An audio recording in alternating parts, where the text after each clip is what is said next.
Gracias por estar aquí. Este es tu espacio, tu podcast. Nuestro espacio. Calzones y café, temas de finanzas, mente, psicología, amor y tendencia. Síguenos en nuestras redes sociales. Hola, ¿qué tal mi gente descalzonada? Sean todos bienvenidos a esta temporada 3, donde queremos seguir hablando de temas femeninos, de temas no tan femeninos, de temas de pareja, de alguna manera para complementar tantos casos que venimos teniendo día a día. Y pues bueno, hoy queremos darle una noticia que a nuestro grupo Sin Calzones se une Ana María Vélez, así que Anita, bienvenida y muchas gracias por aceptar la invitación. Hola Silvia, a Marce, a Joana, a todas las personas que nos oyen, que nos ven. Estoy demasiado emocionada. Creo que cuando Silvia me dijo que me hacía esa invitación, no lo pensé dos veces porque amaba el proyecto de ustedes desde que lo conocí. Así que lo que siento hoy es que soy afortunada y me honran, me honran con esa invitación. Mil gracias. Y chicas, Bienvenida, hola, Anita. bienvenidas ustedes también a esta nueva temporada. Hola Silvi, hola Joa, hola Anita, bienvenida. Acá otra vez para hablar, conocer nuestras historias y compartir cada una de las experiencias que nos dejaron los años anteriores. Hola chicas, a todas, a Silvi, Ana, bienvenida. Marce, estás muy reflexiva este día. Mirada. Me encanta tu tono de voz. 2023 de profundidad. Sí, está bastante con un nuevo ambiente. Me encanta, Marcela, escucharte así. Gracias, Joa, gracias. Bueno, y por estos días han pasado tantas cosas que no quisiéramos que estuvieran en las líneas de los noticieros del cotidiano de nuestros días. Y precisamente es el tema del feminicidio. Lamentablemente estas cifras siguen aumentando día a día. Lamentablemente este tema empieza siendo judicial y termina siendo noticias de entretenimiento. Tocar este tema y acercarnos un poco más desde lo vivido. Así que, pues bueno, aquí tenemos un audio que quiero que escuchemos y hablamos a partir. En el año 2014 estaba muy enamorada. Enamorada de mi novio, llevábamos 10 meses de relación y una noche enloqueció. En medio de algunos tragos que habíamos compartido en una noche de pareja habitual donde te sientas, te tomas unos tragos, escuchas música, enloqueció, perdió la cabeza y pues recuerdo en este instante tener sus manos en mi cuello, él con la mayor intención de asfixiarme y por ende pues de acabar con mi vida. La mujer que soy hoy en día, en el año 2023, perfectamente podría haberse dado cuenta a tiempo del peligro inminente que estaba corriendo. Creo que sí tuve las que llaman hoy banderas rojas, sí tuve alertas tempranas o señales que pudieron haberme revelado que mi vida estaba en peligro. Pero la que estaba en ese entonces, la chica de 2014, no lo sabía. De haber sabido lo que pude haber percibido con tiempo de anterioridad, hubiera prevenido mi intento de feminicidio.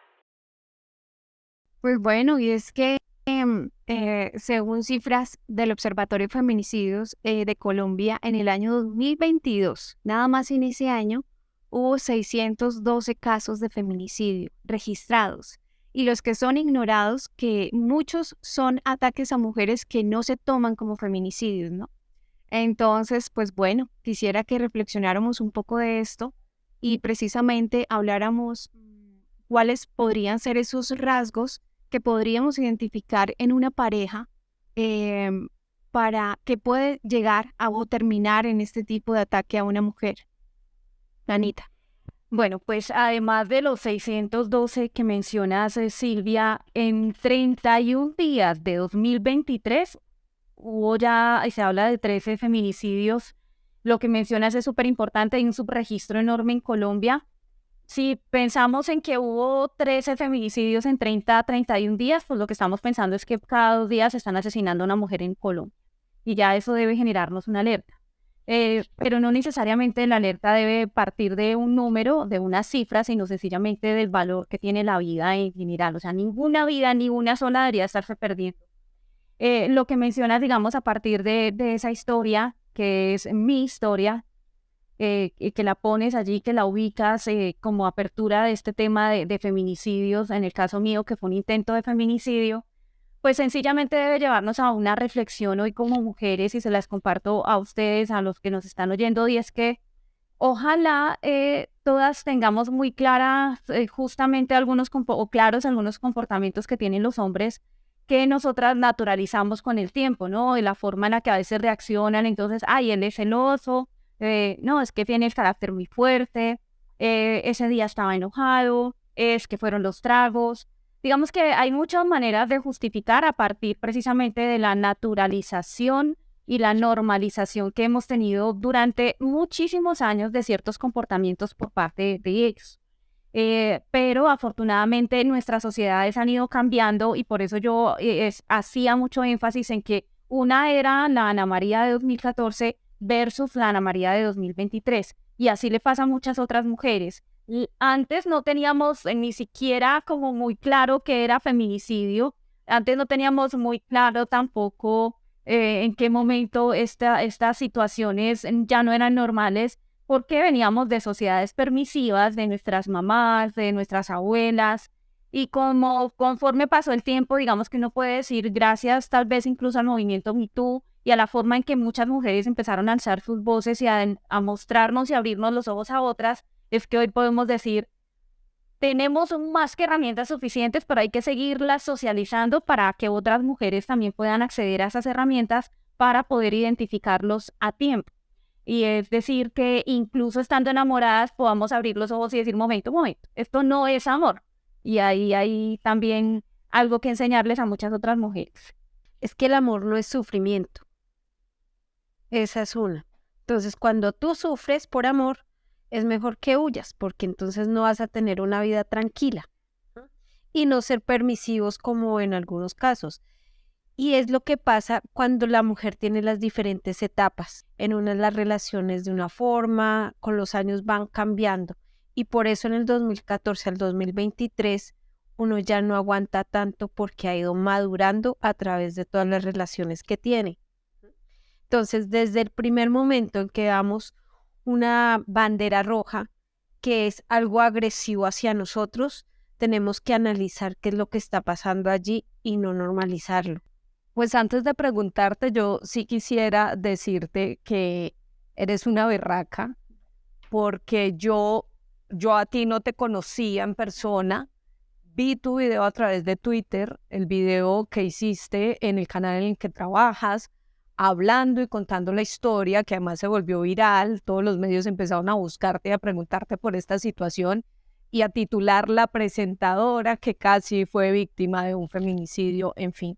Y creo, y se lo dije a Silvia, creo que hay que tener mucha fuerza y mucha berraquera para salir a contar una historia de estas, porque a mí personalmente no me parece fácil aceptar el tema de la violencia, ¿sí? Porque esto finalmente es un tema de violencia intrafamiliar, sea tu novio, sea la persona con la que sales, y he tenido muchos casos cercanos en los que se ha experimentado esto, y la gente lo que tiende, a lo que tiende es precisamente o a normalizar o a esconder.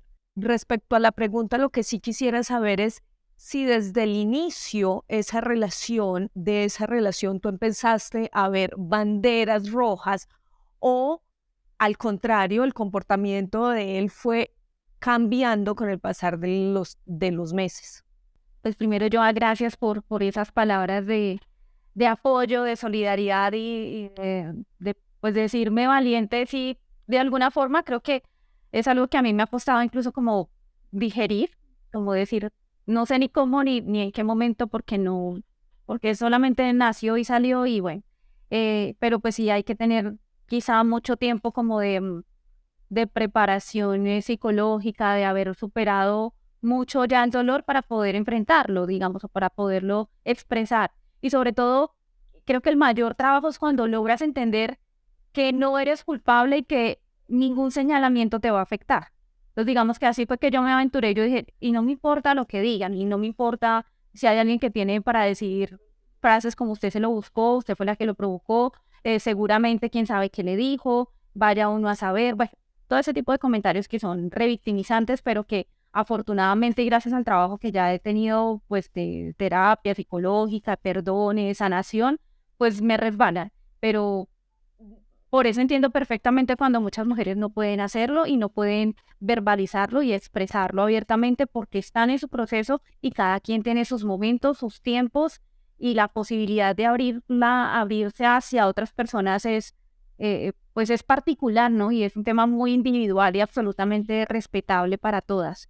Pero si en algún momento logré, pues, a través de mi caso y de mi vivencia, evidenciar lo que le está sucediendo a muchas otras que se sintieron identificadas, pues yo creo que allí hay una ganancia significativa y que valió la pena romper el silencio. Ahora, con lo que me preguntas respecto a mí, así como yo les digo, esas son las alertas tempranas que están allí, pero que claro que sí estaban y estuvieron desde el principio de la relación. Él no se me volvió un príncipe azul y se fue destiñendo con el tiempo.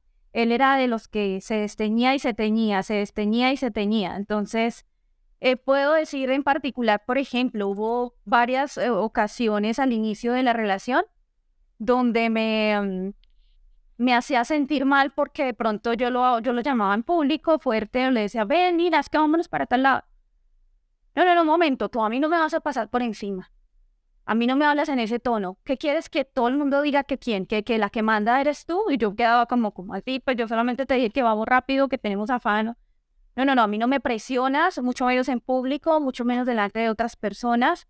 Tú a mí no me vas a mandar. Tú es que te crees superior a mí. Claramente era el enfoque típico del que uno dibuja como el hombre muy inseguro, que te hace sentir mal y te empieza a reducir y a hacerte muy pequeña para él mantener el poder, ¿no? ¿Por qué? Porque pues no era yo la que lo hacía sentir inseguro, sencillamente pues hay un complejo de inferioridad. Y cuando hay complejo de inferioridad es muy probable el tema de agresividad, porque necesitan voltear la torta, ¿no? Y la torta a su favor es te disminuyo para poder sentir que soy yo el que tiene poder y que en ningún momento tengo o soy inferior a ti.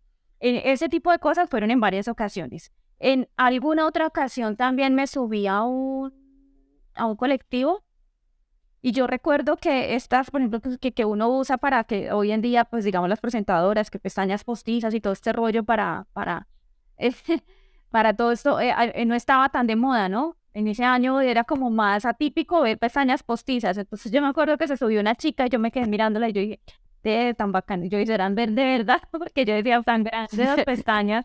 Y me quedo yo mirándola y él iba a mi lado. Cuando nos bajamos del colectivo, este hombre empieza, ¿y usted qué? ¿Usted qué era lo que estaba mirando a esa vieja? Dígame la verdad, dígame si es que usted es lesbiana o qué. Y yo empecé, yo tampoco soy una, yo digo que mi personalidad no es la más geniada, porque soy muy calmada en muchos momentos, pero tampoco soy boja. Obviamente ahí se inició una discusión. Y yo, no, a mí no qué pena contigo, no me vas a venir a ofender, ¿cómo así que lesbiana? Pero ¿cómo así? ¿De qué me estás hablando? Claro, ¿cuál era su miradera esa vieja en el colectivo? Y yo le dije, las pestañas, ¿no le viste las pestañas que tenía? Este hombre vivía en un delirio de celos hasta, sí, o sea, ahí yo me di cuenta, es celoso, es además una persona que controla cada cosa que yo hacía. Hubo otras cosas como levantarme la voz, hacerme sentir mal porque él consideraba que mi familia era mejor que la de él. Entonces era claro, como su familia es mejor, claro, como usted es presentadora de noticias, claro, como ustedes. Entonces todo el tiempo veía ese señalamiento y yo le decía, pero si yo soy la vida más sencilla de este planeta, usted, por ejemplo, Marce, que me conoce, Silvia, que me conoce desde hace muchos años, o sea, yo soy aquí como dicen de lavar y planchar, y lo que menos hice en mi vida, y lo puedo asegurar y jurar, pues es que jamás he querido hacerme sentir más sobre otra persona o hacerla sentir inferior o mal. Es más, yo admiraba profundamente a la mamá de él porque me parecía una vieja de esas guerreras, de esas mujeres empoderadas que logró sacar a sus hijos adelante. Me parecía que su historia en parte se parecía a la de mi mamá y admiro mucho a esas mujeres, pero para él era como, claro, como su mamá era ingeniera y la mía no, como su no sé qué era y la mía no. Entonces, ese tipo de señalamientos también son muestras de inseguridades grandes. Y pues así, o sea, digamos que hubo muchas situaciones de ese tipo. Él andaba pendiente de cómo yo movía las manos. ¿Mm? A mí no me gusta cómo tú mueves las manos. ¿tú por qué mueves las manos así cuando te pones bravo? Como, ¿cuál es la vaina? Entonces medio, yo hacía, digamos, este movimiento de pegarme como en las piernas, así, ponía bravo. Me decía, me volteaba a mirar y me decía como, ¿qué está haciendo? ¿Por qué está haciendo así? A ver, ¿qué quiere demostrar con eso? Entonces todo el tiempo la idea era minimizarme, o sea, minimizarme al punto de reducirme a no tener derecho ni siquiera de ser espontánea con un movimiento de mano, o sea, tan pendejo como eso, pero que es parecido a lo que le pasa a muchas otras mujeres. ¿Usted por qué se peina así? ¿Usted por qué está mirando? Ajá. ¿Usted por qué tal? Eso. Anita, una cosa y es que tú eres súper femenina, una mujer muy interesante, muy sexy y sensual. ¿Cómo era el comportamiento cuando como tú te vestías? No lo vi como como tan en ese plan de manejarme el tema de ropa. Lo que sí era muy dado además porque pues yo no, pues sexy, no sexy, digamos. Como que Claro. no era así como no he sido mostrona, pues.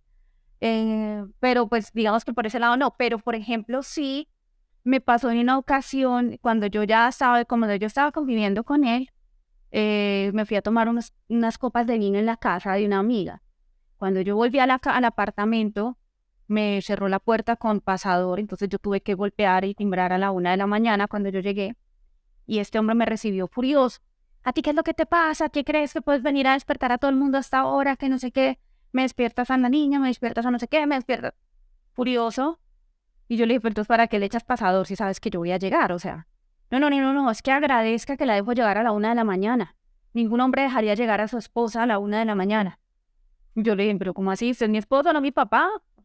Yo le decía así, pues porque yo lo trataba como si fuéramos esposos porque convivíamos juntos. Pero le dije, pero ¿cómo? O sea, ¿cómo así? Yo le dije, no, qué pena contigo, pero a mí no me vas a poner ese tipo de reglas. A mí no me digas, eso era los gritos y la vaina. El tema del control ante esas cosas, sí. Y esas son otras alertas clarísimas, o sea, porque además es la manera perfecta de aislarte. Entonces ya a la próxima yo ya no salía. Y así me pasó en 2 ocasiones con el tema del pasador. Una vez que salí a comerme una pizza con unos compañeros del canal. Y cuando llegué a la casa, pasador a las 11 de la mañana, de la noche. Y bravo. ¿Y tú dónde estabas? ¿Y por qué? Y yo le digo, pero yo te dije que estaba comiendo pizza con ellos. No, pero estas no son horas de llegar, que no sé. Papá le quedó en pañales y no tuve papá. Y sí me salió uno bien controlador en la pareja, ¿no? Ana, el contexto familiar y de amigos, ¿cómo lo manejabas tú? Porque claro, esto que nos estás contando pasaba de puertas para adentro, como dice uno, pero en algún momento ese tipo de comportamientos se dieron, no sé, en una reunión familiar, en una reunión de amigos. ¿Y cómo fue la reacción de esas terceras personas frente a esa situación, si fue que se presentó? En público no, porque en público él era un príncipe, ¿no? En público él era el mejor hombre del mundo. Además porque él tenía esa habilidad muy grande de ser un príncipe, y así era como también me manipulaba constantemente, ¿no? Entonces el comportamiento era agresivo, pasivo-agresivo, y luego estaba el hombre arrepentido, en lágrimas, cuando se equivocaba, cuando cometía algún error y lloraba y pedía perdón y discúlpame, yo no debí. Pero en público no. Entonces, obviamente, si yo en alguna ocasión hice algún comentario o después cuando se enteraron, entonces la frase típica de, pero a él no se le notaba, o él no es así, o como así, pero si él tan buena gente que se ve, tan querido que se ve, yo no le veía esa faceta jamás. Claro que no. Entonces, digamos, yo decía, él siempre se metía para ofenderme, ofendía a mi mamá cuando peleaba conmigo, o sea, me ofendía a mi mamá todo el tiempo, es que su mamá no sé qué, claro, es que usted es como su mamá, es que no sé qué. Y era de las cosas que más me ofendía y me dolía porque mi mamá para mí es la persona más sagrada que hay. O sea, para mí mi mamá es mi heroína, mi ejemplo, y la amo con todo mi corazón, por ende, pues obviamente sabía dónde darme. Pero delante de ella, y sí era doña Inés, tan linda, tan querida, tan mejor dicho, o sea, con mi mamá era el hombre perfecto, ideal, entonces así se vendía, entonces no lo vendía de esa manera. Y ahí yo ayudé también, ¿por qué? Porque como yo estaba metida en el que llaman ese círculo de la violencia, y el círculo de la violencia es justamente la perfecta manipulación de lo que les digo yo, del príncipe muy azul al príncipe muy desteñido, y nuevamente ese príncipe desteñido está hecho un mar de lágrimas con el que te manipula, te pide perdón y se vuelve otra vez el príncipe encantador. Y entonces, como tú estás en un enamoramiento mal llevado, porque no eres consciente de que eso no es amor, que el amor no es sufrimiento, que el amor no es maltrato, que el amor no es malos tratos, que el amor no son gritos, pues termina uno metido en esa toxicidad, en ese círculo tóxico violento del que yo no podía salir. Entonces, si a esta hora yo iba a llamar, por ejemplo, a Marcela o a Silvia, por ponerles un ejemplo, para contarles lo que el tipo me hizo, él ya estaba llorando pidiéndome perdón. Entonces yo ya no iba a contarle a mis amigas lo que él me hizo, y empieza uno a taparlo y a no contar, que es lo peor que puede hacer. Entonces yo terminé, además, alejada mucho de mi familia, alejada de mis amigas y mi familia desconocían lo que yo estaba viviendo de puertas para adentro. Y es que definitivamente lo que no denunciamos se perpetúa. Y precisamente cuando el video estuvo en las redes sociales y yo me enteré de esto, sentí mucho dolor, Anita, te confieso, porque yo estaba contigo en ese tiempo. Entonces yo dije, ¿cómo no lo supe para poder haber hecho algo por ella? Eso a mí me dolió mucho. Y pues bueno, precisamente yo pensaba, Anita en algún momento planeó o pensaba contarle a alguien para ayudar de repente a esas mujeres que lo están viviendo y que no se atreven a contarlo. ¿Cómo fue ese momento en que tú te atreviste a revelar esta situación que viviste? Sabemos que fue por esto que está pasando, por lo que pasó del feminicidio de esta chica, pero tú en algún momento pensaste en contarlo para ayudarle a esas personas que no se atreven a contar esas cosas que viven de puertas para adentro. Pues en el año 2018 tuve un primer intento de levantar la voz a partir del caso de una agresión a una actriz muy famosa, y ella lanzó una campaña en la que se tapaban la mitad de la cara, no sé si la recuerdan, y decían, yo también fui víctima, no sé qué. Entonces digamos que yo la apoyé a ella en esa campaña. Ella me escribió, finalmente pues no logramos como hacer algo más grande para esa época. Y sin embargo, pues yo lo revelé como yo también soy víctima yo también fui víctima de maltrato, pero nunca lo vendí como lo que realmente fue, ¿no? Porque además me demoré mucho en entender que si alguien te da un puño o te empuja, es una agresión y violencia intrafamiliar, pero si alguien intenta que tú no respires más o te atenta directamente contra tu vida, pues ya es intento de feminicidio. Entonces me demoré un poquito como en entender qué era lo que realmente me había pasado. Yo estaba ahí sentada, Silvia, Marce, Joana y los que nos están escuchando en el set de mi programa en vivo, y salió en el informe con el dictamen de Valentina Tres Palacios sobre cómo fue la forma en la que ella murió. Entonces Medicina Legal pues revelaba que había sido por asfixia mecánica, entonces el tema de ahorcamiento. Y yo pues mientras daba la noticia y estaba escuchando también a mis invitados, yo tenía 2 feministas de invitados, un abogado, un experto de investigación criminal, una psicóloga forense. Entonces eran como muchas voces, y pues era como un momento en el que yo me quedaba como ida de lo que estaba escuchando, y me metí como en lo mío, o sea, como que mismo empecé a sentir lo que me pasa habitualmente cuando recuerdo el momento, y es el nudo como en la garganta. A mí, ¿qué me pasó después de ese día? Incluso he venido como hablando con la terapeuta porque constantemente me estoy sintiendo literalmente ahorcada. Entonces es como un tema de que me empieza a sentir que me falta la respiración, y esto pues es sencillamente una huella de lo que pasó. Es un tema del momento y el trauma que le queda a la persona. Y empecé a sentir eso en el programa, y yo dije, ¿y si lo digo? ¿Y si cuento lo que me pasó? Y si me uno al llamado que está haciendo la senadora, y si me uno a todo esto del tema de la declaratoria desde lo que yo... Pero me empecé a sentir como que dije, no, pero no sé. Y dije así, y avancé con el programa, y fue ya el cierre que llegué y dije, esto le ha pasado a muchas mujeres, y me bajo la mirada y yo dije, me lancé y empecé a hablar y contar mi propia historia. No lo planeé, no estaba pensando en convertirme en la voz de las mujeres en Colombia que han sufrido maltrato. No. Incluso al otro día cuando me levanté no lo podía creer, como el boom y todo este rollo, y yo decía, ahí sí como yo qué hice.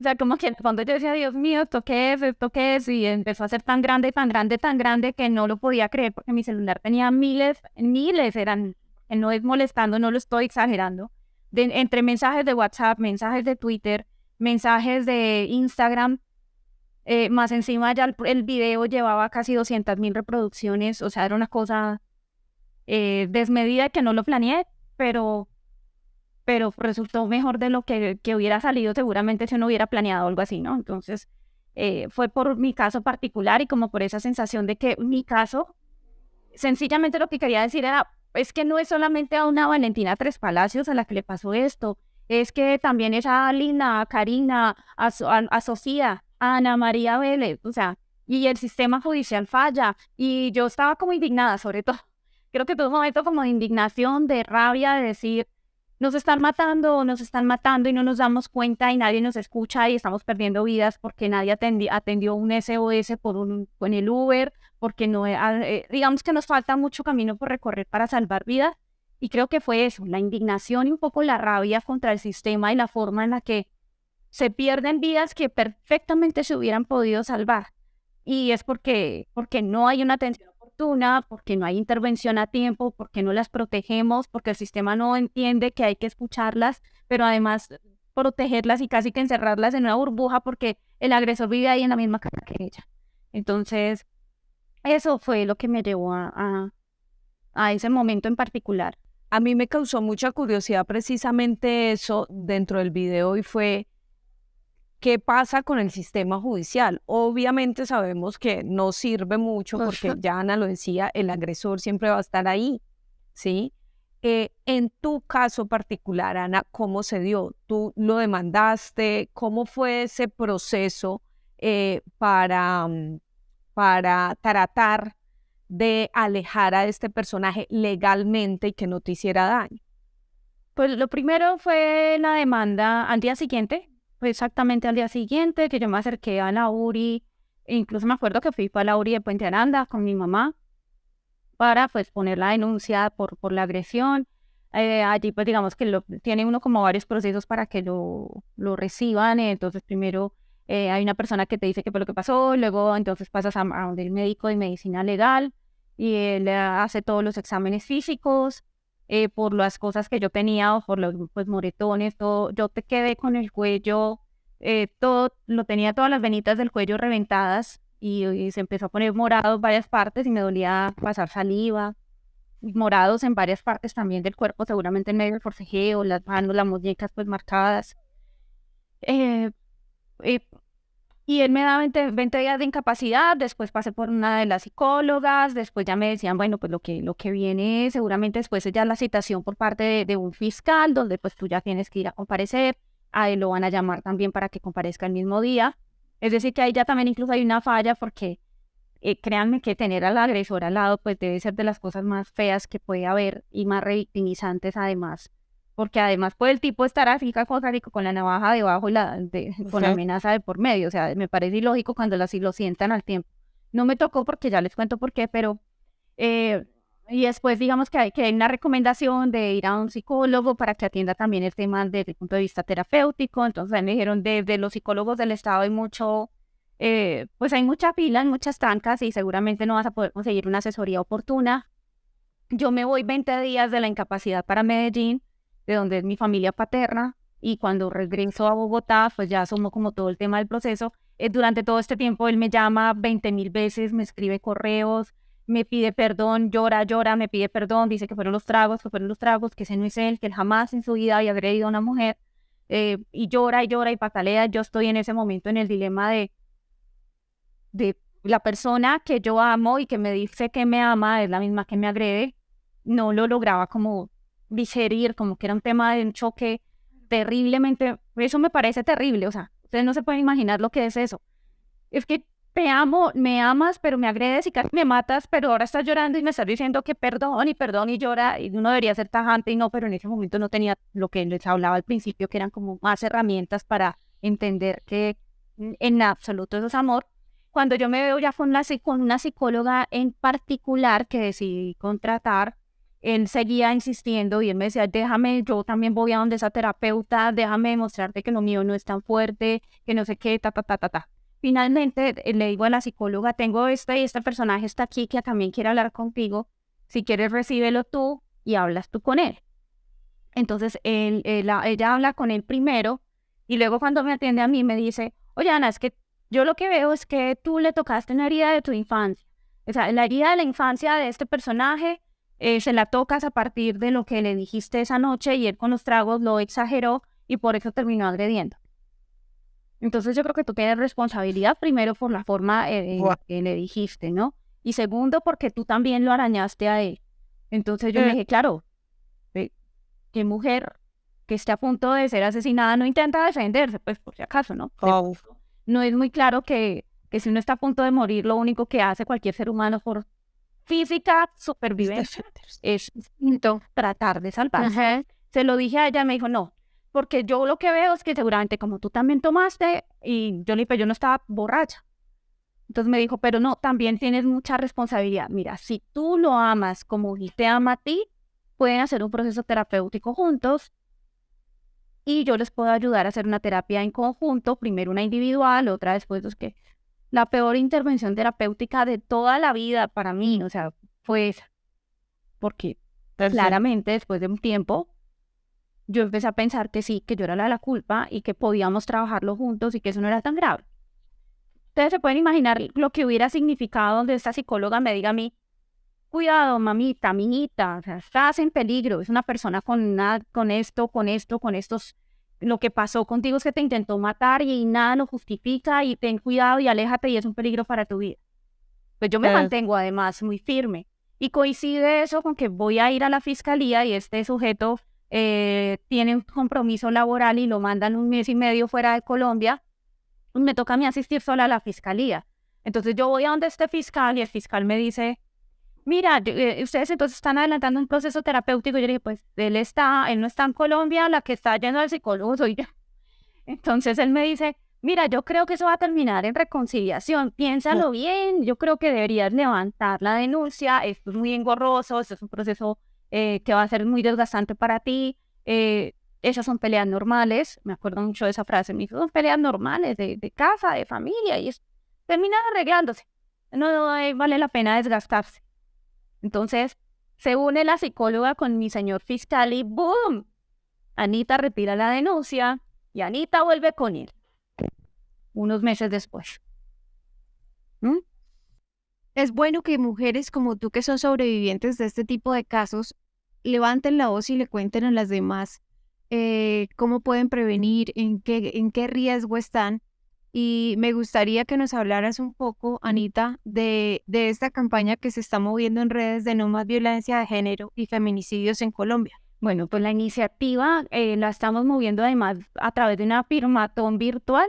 La organización que nos está apoyando es change.org, que habitualmente le llegan a uno correos donde firma esta iniciativa, firma esta petición.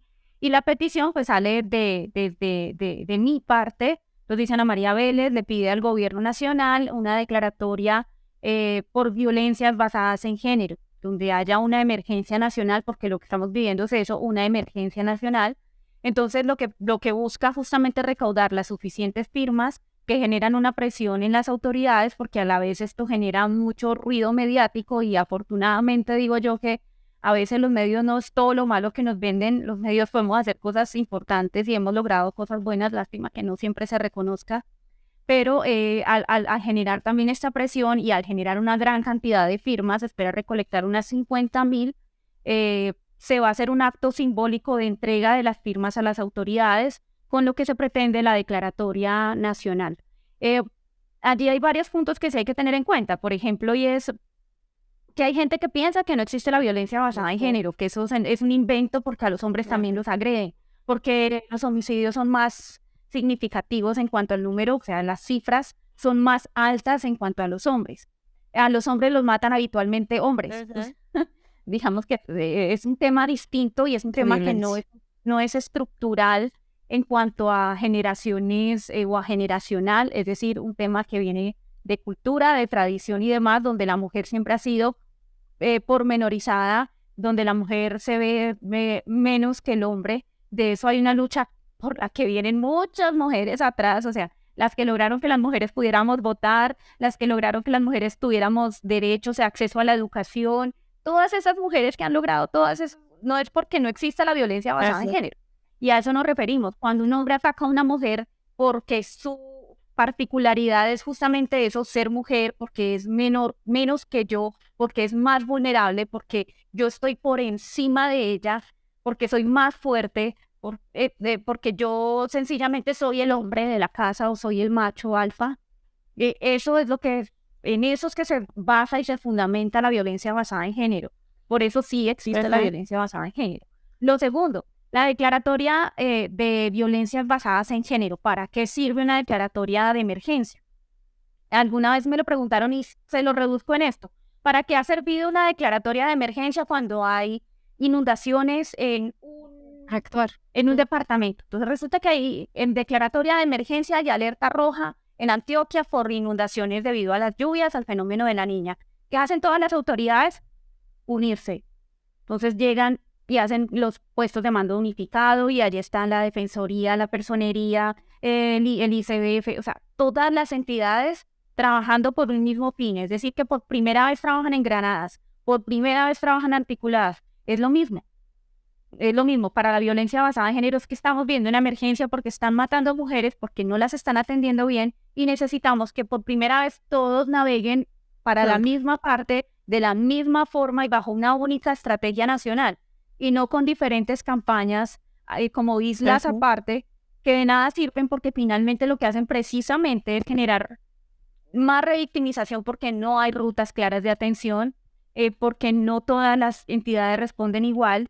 Y necesitamos urgentemente que otro de las peticiones que yo he hecho y en la capacitación de cualquier persona que tenga algún tipo de atención directa con mujeres que estén pidiendo ayuda. Si no hay una capacitación de fiscales, defensores de familia, policías, gente en los hospitales, psicólogos de familia y demás, y en el ICBF, de nada nos va a servir este tipo de trabajo. ¿Y en qué tienen que capacitarse? Pues hasta en el mínimo detalle, hasta saber por qué existe la violencia basada en género, saber qué es maltrato familiar, saber qué es violencia doméstica y diferenciarlo de un intento de feminicidio, saber qué es feminicidio, cómo atenderlas, para dónde llevarlas, para dónde redirigirlas, cómo alejarlas de su agresor, cómo protegerlas, cómo proteger a sus hijos, cómo brindarles esa red de apoyo que tanto se necesita para poder dejar a estos tipos.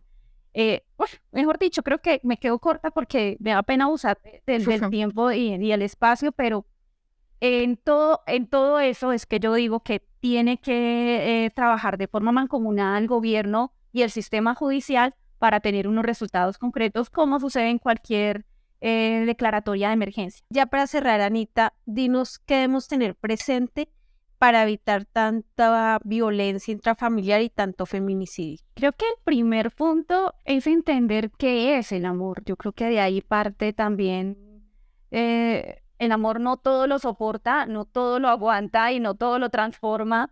Y nosotras no somos heroínas de nadie y no somos nadie para cambiar a nadie.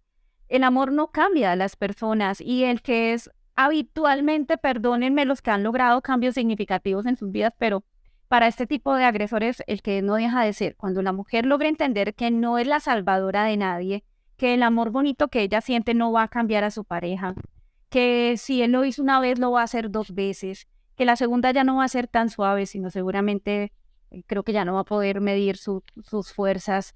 Allí la mujer puede empezar a hacer un trabajo importante, ¿no? Como primero, desdibujarnos y salirnos del mito del amor romántico en cuanto a lo negativo. El amor romántico, el romance existe y es bonito, pero este romántico es decir, endiosar el amor.